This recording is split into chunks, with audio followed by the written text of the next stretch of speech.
New sights, new sounds. Today in the Colombian Andes, roof of the world in South America.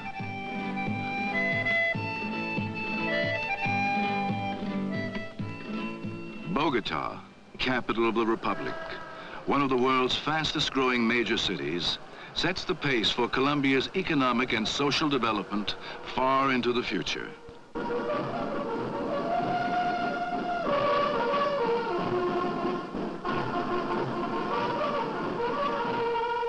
Yet ever mindful of a rich tradition left from its Spanish colonial past.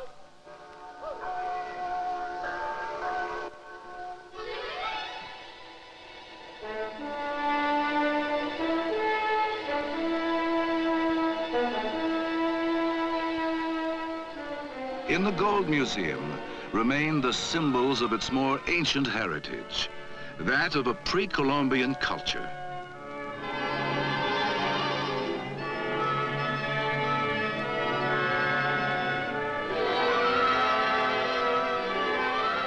History tells us that the Spanish explorers sought the gold to be found in the New World. Thus came about the fabulous legend of El Dorado, thought to be a golden kingdom beyond the Andes. Little did they know that the treasure did, in fact, lie buried there. How prophetic was the golden but empty dream. How heroic its realization in the Colombia of today is a story rooted in geography. The northern Cordillera widens into the region of Antioquia, renowned for its coffee-growing plantations, industrial centers, and thriving cities in a fast-growing nation of free peoples. Much as in the days of unattainable El Dorado, the rugged Andes mountain ranges, walling off city from city, region from region, remain the economic, social, and geographic fact of national life.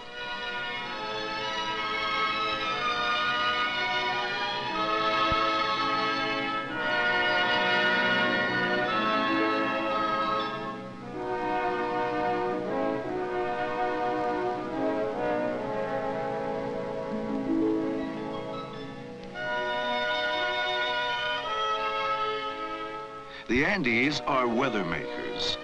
On their towering slopes, warm, moisture-laden Pacific winds ceaselessly drop a watery burden. Over 20 feet of rainfall a year.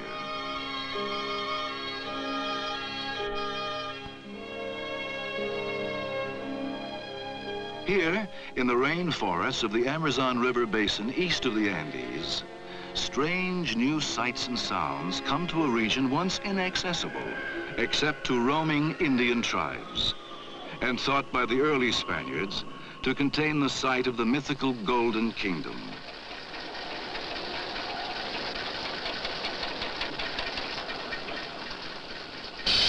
The modern story of the Putumayo region, with thousands of Colombians participating, begins in the 1940s.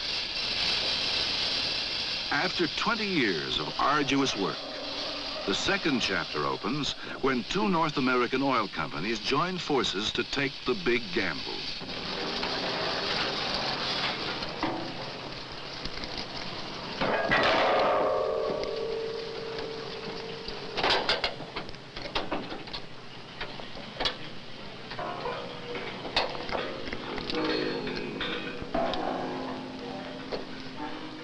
The first producing well brought in 1963, Orito #1. In a few years, in the Orito field alone, there will be more than 30 producing wells. Oil is where you find it.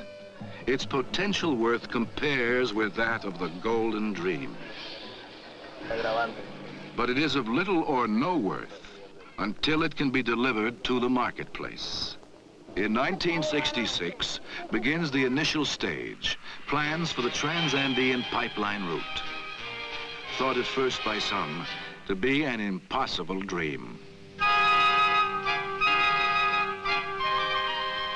From the beginning, the activity of the petroleum companies spurs the economy of the remote Putumayo region.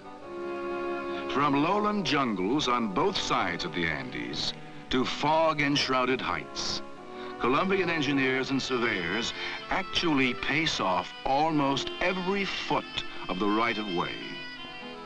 The year-long survey of the Transandino pipeline route. From Orito, in a series of steep ascents, the pipeline will climb from one to another of 4 pump stations to the top of the Andes, over 2 miles high. Then down through 4 pressure-reducing stations to the tank farm at the port of Tumaco, where tankers will drop anchor to take on the Colombian crude. Next, the land rights must be arranged.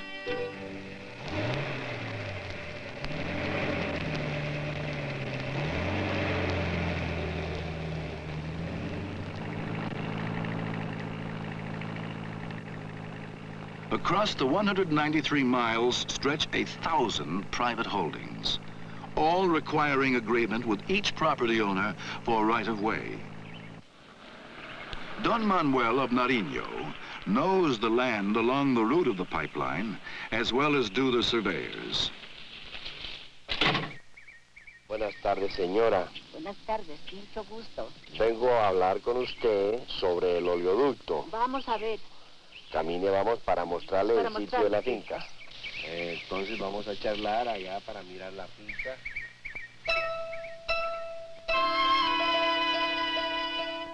At the same time, down in the coastal lowlands, the townsfolk of Tumaco experience sights and sounds quite new to them.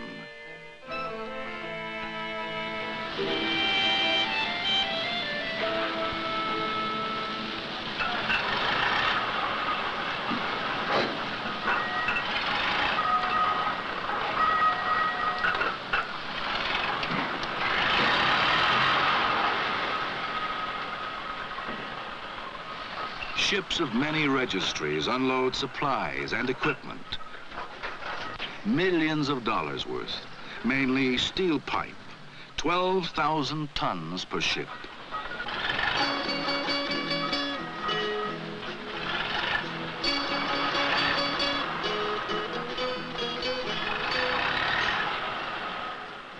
Machinery and spare parts, and massed ranks of special vehicles marshaled on the docks to make ready for pipeline construction.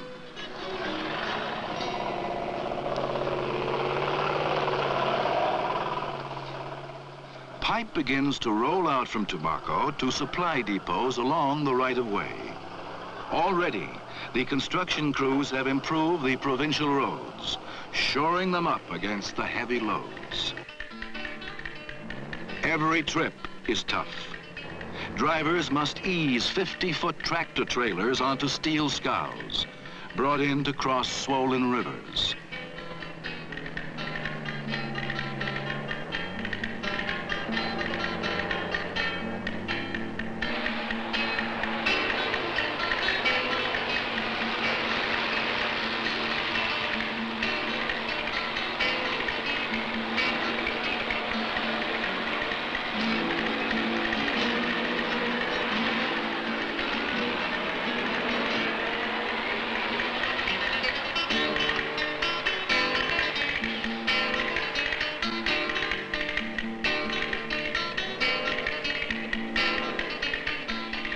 These Colombian drivers are tough, but they welcome pit stops at 50-mile intervals along the route to take on fuel.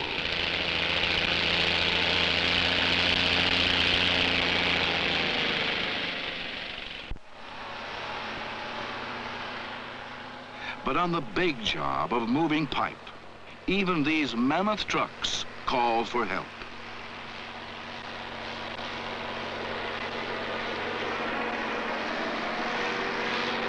On steep and slippery grades, the main trouble is mud. Mud that never quits. Even at 11,000 feet, there is no timberline. only mud.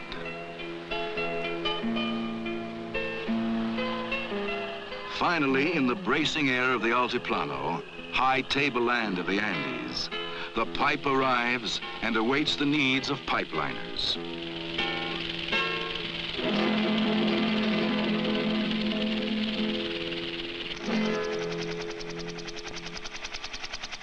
Base camps are built at intervals along the pipeline route, each with complete living quarters for the pipeline construction crews. Colombians, with their own ways of doing things, try in small ways to make the North Americans feel at home down here in the province of Nariño. Swamper to accountant, engineer to administrator, 90% of the pipeline jobs go to Colombians. Pipeliners commute daily to work sites by copter, the largest civilian helicoptering operation ever, expertly piloted and maintained by Colombian crews. Snaking through the mountains in several mile-long spreads, work moves forward according to weather and terrain. At times, progress slows to a crawl, where in the jungle areas the ground is covered with spongy, muskeg-like moss that will not support the weight of heavy equipment.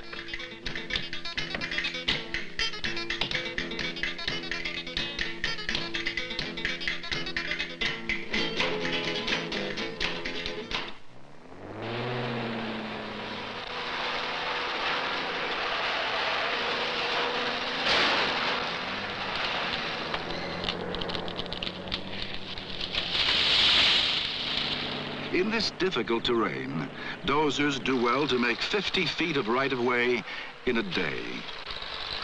To get traction for the heavy equipment, an old road-building technique is used, rip-wrapping, where logs are laid as a base for an all-weather throughway of rock and gravel hauled up from riverbeds.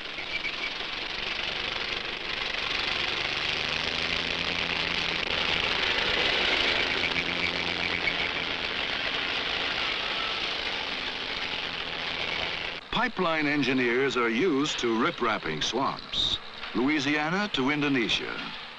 But southern Colombia is the first place they've had to rip-wrap mountains.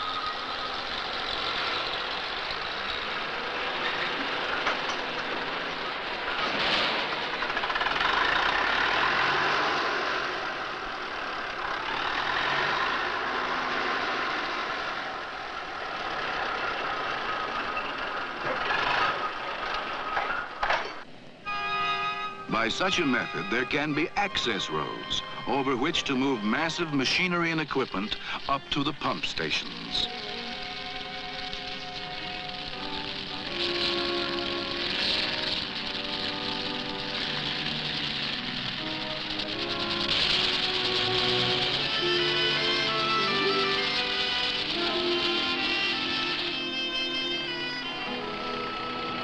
Work goes on. Problems abound. Landslides erase days of work in minutes, tumbling pipe and bulldozers to the bottoms of canyons. Under these difficult operating conditions, cats run out of fuel in a short time.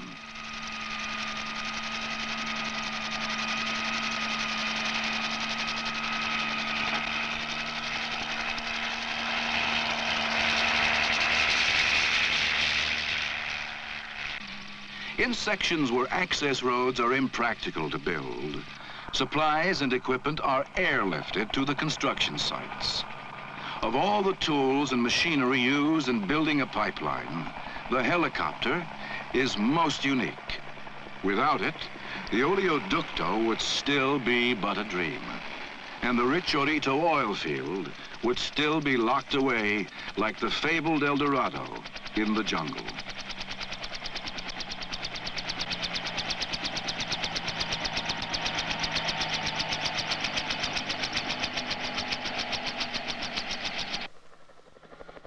Of the sights and sounds brought to the silent Andes by the oil companies, none were more strange than the spinning, chaffing rotor and its thunder. Now, everyone in Nariño and Putumayo is used to the whirlybirds, bringing everything from coffee makers to bulldozers.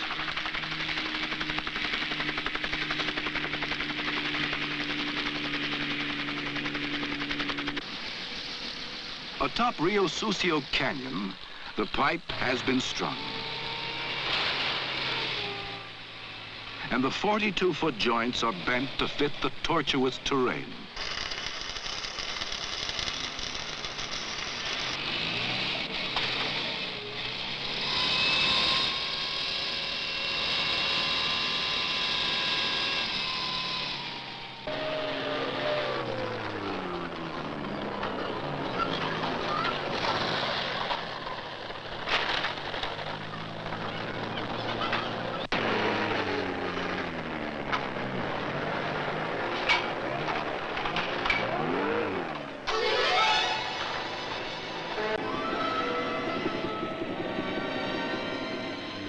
Halfway down the Pacific slope, a raging mountain torrent rushes seaward through the area known as El Cielo Roto, the broken sky.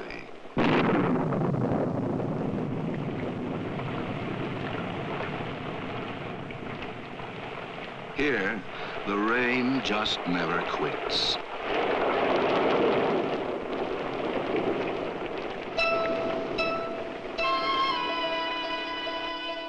When the dinner bell rings, duck for cover. And what's better than a cutting torch for heating up the beans?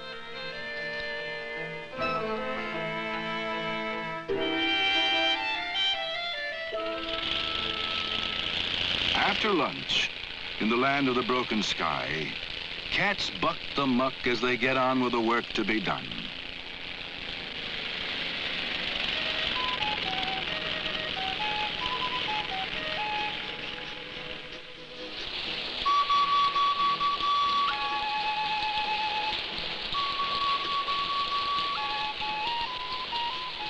Mountains, men, and mud.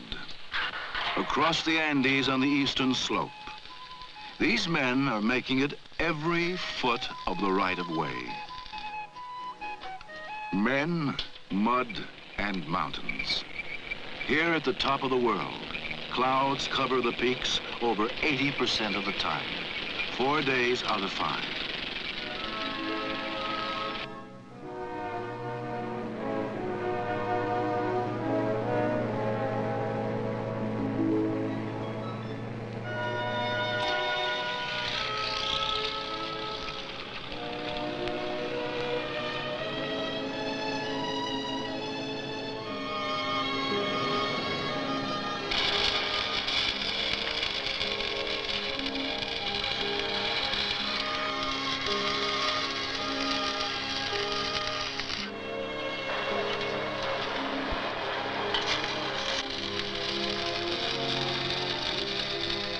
This, at dawn, is the grim, rugged job of building a pipeline in the Andes.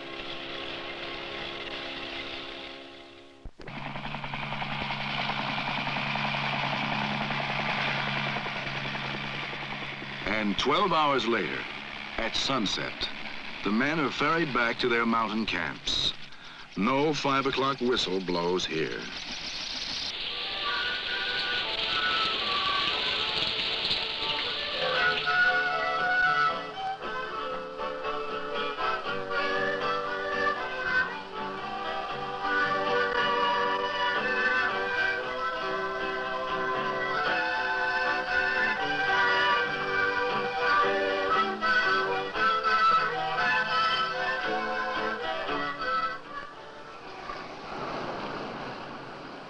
Down from the mountains, the pipeliners work their way to the flatlands and welcome the warmth of tropic sunshine.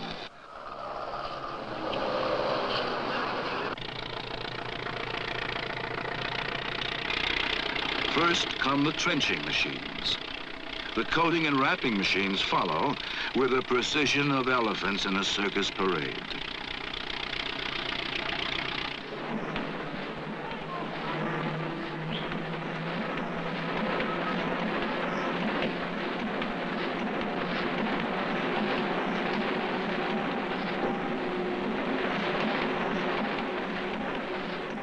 Front porches make excellent box seats for an exciting spectacle.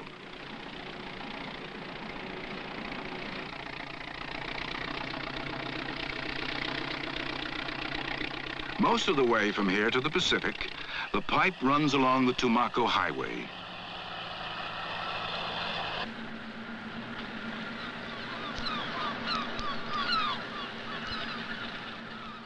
At the Tumaco terminal squat 4 storage tanks to hold some 1 million barrels of Colombian crude. From these tanks, the last joints of landline are strung and fitted together.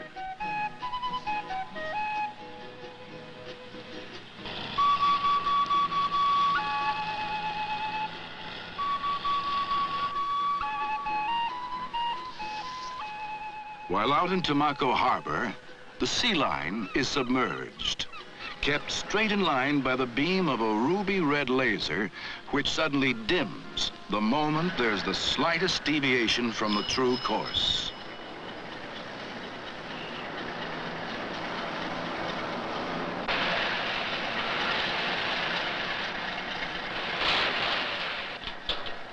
When a welder is working around the bevel joint of a 36-inch diameter pipe at top speed, he's said to be really burning that blue.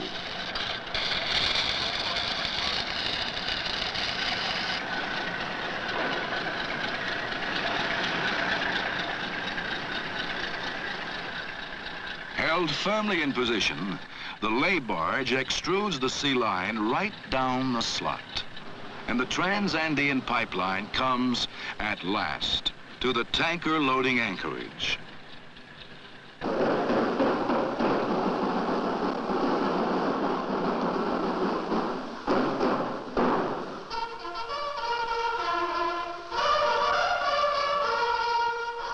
In 1969, only 6 years since the discovery well was brought in at Orito, Colombian leaders down from Bogota and representatives of the North American companies joined the Tumaco community in celebrating a red-letter day.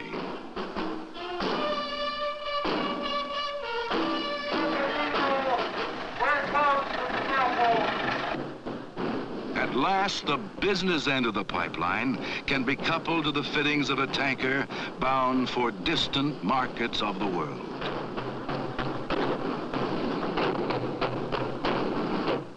As pumping starts, comes the moment of life, the flow.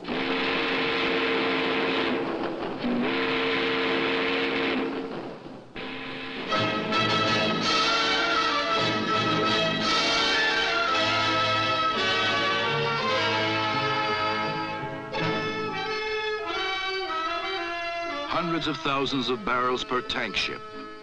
Crude oil from wells beyond mountains in a land once dubbed with a magic name.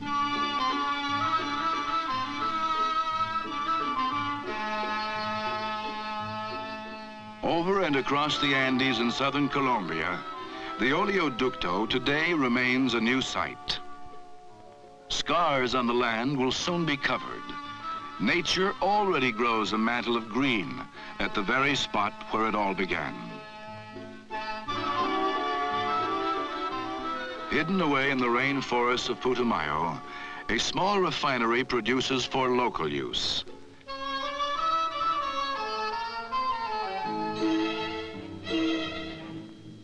The Orito pump station boosts the crude oil up the first rise of the Andes' steep eastern wall. Higher up and still higher range 3 succeeding pump stations, all manned by Colombians who know their jobs.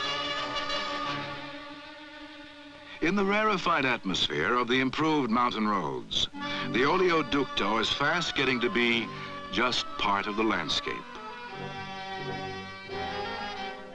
Remote, unseen, except by few, 4 pressure-reducing stations slow the surge of the crude in its race down the mountains to the Pacific.